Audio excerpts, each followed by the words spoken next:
Bonjour à tous, alors normalement cet épisode aurait dû être diffusé en live sur YouTube.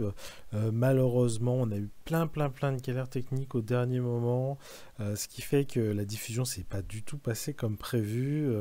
Voilà, donc sur YouTube c'est pas exploitable ce qui s'est passé. Par contre j'ai fait un enregistrement local, mais même l'enregistrement il est pas super, donc tout ce que j'ai c'est la piste audio, donc c'est pour ça le montage finalement est à la sauce podcast, donc c'est peut-être pas plus mal. Voilà, vous me direz ce que vous en penserez.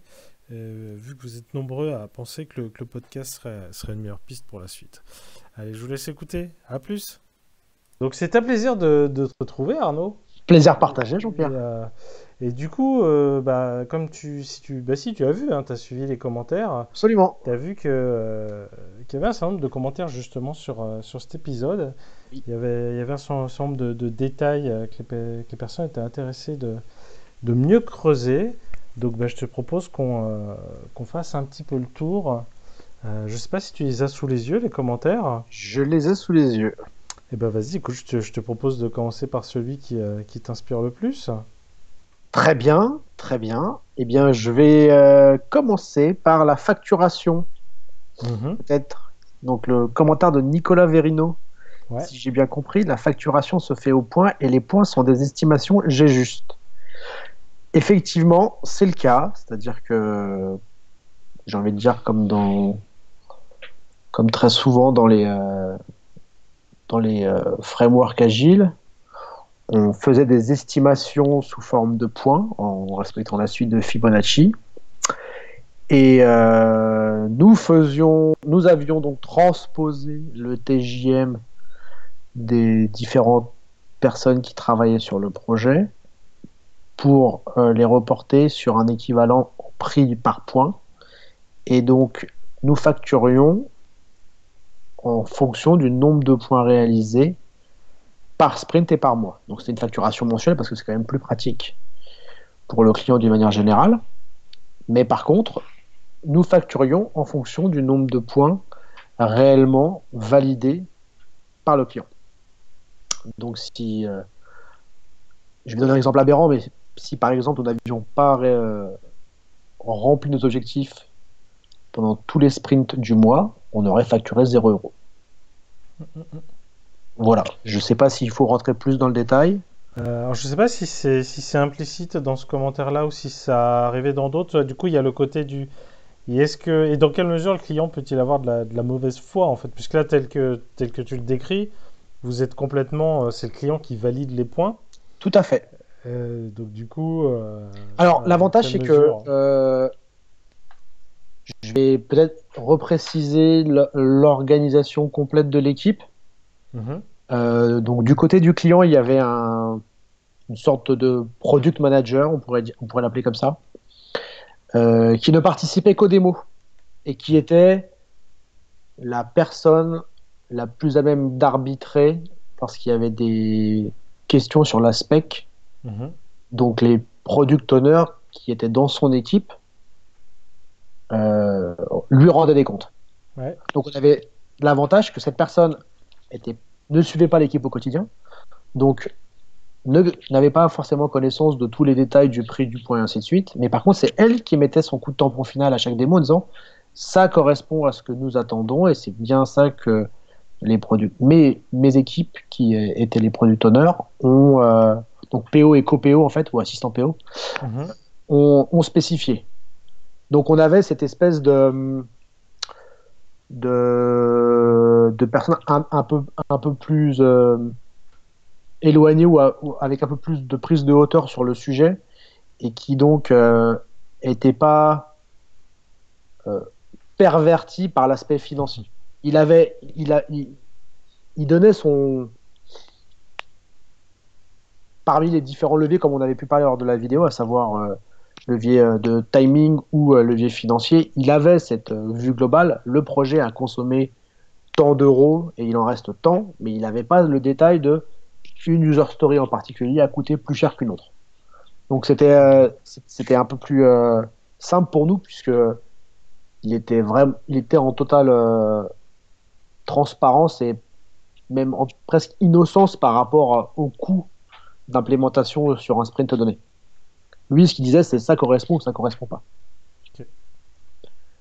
Donc, il y avait ça limite fortement cet aspect mauvaise foi qui peut arriver lors des phases d'estimation, puisqu'effectivement, dans les backlog grooming, il n'était pas présent. Donc c'est pour ça que de temps en temps, il y a pu y avoir quelques fights sur on pense que vous surestimez, non, nous on se protège pour X ou Y raison parce que méconnaissance du sujet, peur de l'inconnu, peu importe. Mais en tout cas, donc il pouvait y avoir ces fights-là, ou ces divergences d'opinion sur une estimation en backlog grooming avant de démarrer une itération, ou des backlog grooming précédents pour préparer les futurs sprints, mais jamais sur la facturation en elle-même, à partir du moment où ce que le project manager avait estimé comme répondant aux besoins. Voilà. J'aime bien cette image. Il y a un coup de tampon qui est mis sur un document ou autre pour dire je valide réellement concrètement le travail que vous avez fourni et l'output, c'est bien l'output attendu. Du coup, est-ce qu'on rebondit pas sur le commentaire de Collapse, que je connaissais à Oui, Franck, parce que ça retouche un petit peu, justement, là il parle des tout à pénalités, fait, etc. C'est un peu ce même sujet, encore une fois, hein, tout à facturation. fait, tout à fait. Alors, je vais forcément répondre de manière un peu théorique et un peu vague parce que le problème ne s'est pas posé. Ok, C'est-à-dire qu'on n'a jamais eu à mettre en application les clauses de pénalité qu'on aurait pu mettre dans le contrat. ok. Mais globalement, on s'était pas forcément trop cassé la tête. Donc, le client avec lequel on a travaillé, on avait déjà travaillé avec lui sur des formats un peu plus classiques de forfait. Mhm. Et donc, les clauses de pénalité appliquées étaient relativement bateaux et standards. On n'avait pas forcément été trop dans la nouveauté. Et globalement, alors je ne les ai pas forcément sur tête parce que ça date un petit peu maintenant, mais on était sur, oui, effectivement, comme le dit Collapse, très bien, c'était lié au préjudice qu'aurait pu subir l'équipe projet de notre côté, c'est-à-dire l'équipe prestataire de service, à savoir sur la non-capacité à produire de, des user stories, parce que pas de spec, ou parce que problème, on pourrait imaginer un problème d'infra délibéré, le client qui a volontairement shutdown les serveurs. Je vois pas quel intérêt il aurait à faire ça, mais euh, donc ce type de, de bâton dans les roues, entre guillemets, aurait pu mettre en action les clauses de pénalité. Mais typiquement, on était tous vraiment bienveillants et relativement. Enfin, on voulait tous avancer dans le même sens. Il y avait pas de petite compétition ou de petite guéguerre en mode ah non, on est prêt, et pas vous. Non, non, vraiment pas. Euh, Tout le monde a vraiment joué le jeu, ce qui fait qu'on n'a pas eu à se poser ce type de questions. On avait un Scrum Master qui venait, je dirais, 3 fois pendant le sprint. Donc, il était forcément là toute la journée des cérémoniaux de type démo, sprint planning, et ainsi de suite. Il venait aussi au backlog grooming, mais il revenait 1 ou 2 fois pendant le sprint, pendant la semaine, afin de rappeler est-ce que vous avez pensé à faire ça? Est-ce que vous avez déjà préparé les sprints? Est-ce que vous avez relu les US? Histoire déjà de mettre une dynamique et de conserver justement cette bonne dynamique d'anticipation, d'avoir un petit peu de gras pour les prochaines itérations, d'une part, et puis aussi, ça permet aussi à tout le monde de systématiquement se remettre dans les clous et se dire ouais, est-ce que je suis on track de mon côté et est-ce que je continue à bien jouer le jeu. J'ai une anecdote marrante par rapport à ça et je pense que c'est la meilleure image qui permettrait de se rendre compte que le client a vraiment joué le jeu, c'est qu'ils nous ont, quand on a fêté la sortie du projet, Mhm. on a fait un petit gueuleton et le PO, qui était la personne qui était là, au plus proche de nous, Mhm. nous a dit alors c'est super l'agilité, mais alors c'est un vrai marathon et je sais pas si on pourrait soutenir ça pendant plus que quelques mois. Et preuve qu'ils ont cravaché autant que nous sur ce projet-là pour nous permettre et permettre à toute l'équipe de le mener à bien. Donc, je suis désolé, c'est un peu vague comme réponse, mais Non, bah, je pense que non, je pense que ça répond assez bien. Et quelque part, ça fait encore une fois écho au cas de figure qui n'est pas arrivé de la mauvaise foi sur la validation des points. C'est un peu la même chose, absolument, c'est que vous étiez dans une vraie collaboration, dans une vraie relation de absolument. confiance. Et c'est aussi un des éléments pour lesquels ça a marché, quoi. Ouais, mais vraiment une très saine émulation. Enfin, tout le Mm. monde s'est donné à fond, aussi bien pendant la réal que pendant que pour préparer les démos. Enfin, vraiment tout le monde était sur le pont et il n'y avait pas on vous a engagé pour donc faites. Et vraiment on bosse avec vous et enfin je me souviens très très bien. Les démos étaient le mardi matin, le lundi c'était une journée un peu en mode commando, tout le monde testait dans tous les sens, on faisait 5 ou 6 builds avec que des corrections de bugs, tout le monde retestait tout le temps et c'était d'ailleurs assez sympa comme ambiance parce que Mm. tout le monde était sur le même plateau et le faisait pour le bien du projet. Il n'y avait pas de cette user story, j'ai pas envie de la tester ou enfin il y avait vraiment pas d'état d'âme, tout le monde bossait et avançait pour le projet. Ouais, ouais, j'imagine bien. Donc, du coup, voilà. Quel autre commentaire avons-nous d'intéressant, dis-moi? Il y a celui de Daniel Gonçalves sur Ouais. les relations humaines. Mhm. Euh, donc, je vais peut-être lire le commentaire. Concernant le module qui dit question à la fin, je me pose la question de comment la partie relations humaines a été gérée sur ce cas particulier. Lorsque tu dis que tu as dû t'imposer, est-ce que des tensions ont été fortes et comment ont-elles été résolues? Vraiment sur l'aspect humain. Euh, bah, on y a un peu répondu quand on a parlé des pénalités, j'ai l'impression. Mais si on s'attarde vraiment sur la partie relations humaines, oui, là où il y a eu gros. Non, il n'y a pas eu de clash, mais là où il y a eu vraiment gros divergence d'opinion, au moment Mhm. notamment des estimations et pendant les 4 ou 5 itérations qu'on suivit, où à chaque fois on réembarquait des petites user stories techniques parce que le sujet avançait tout doucement et que nous, on prenait de plus en plus la mesure de ce fameux module.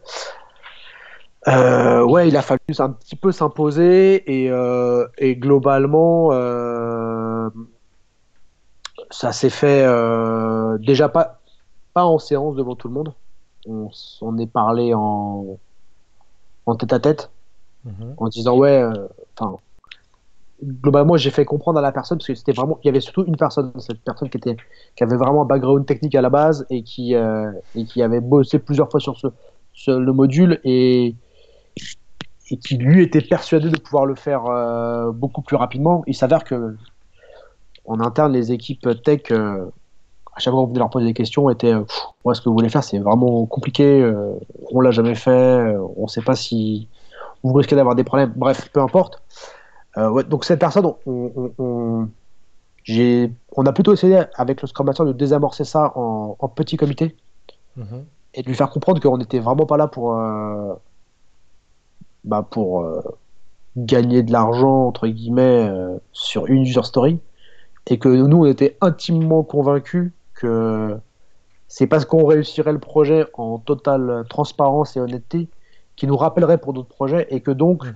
on gagnerait de l'argent comme ça et que on n'avait aucun intérêt à se tirer une balle dans le pied et à se saborder vis-à-vis de ce client qui était un gros client, alors qu'il était beaucoup plus simple pour nous de réussir ce projet du mieux possible et qui nous rappellerait sans hésiter pour en faire plein d'autres. Et c'est un peu ce qui s'est passé d'ailleurs.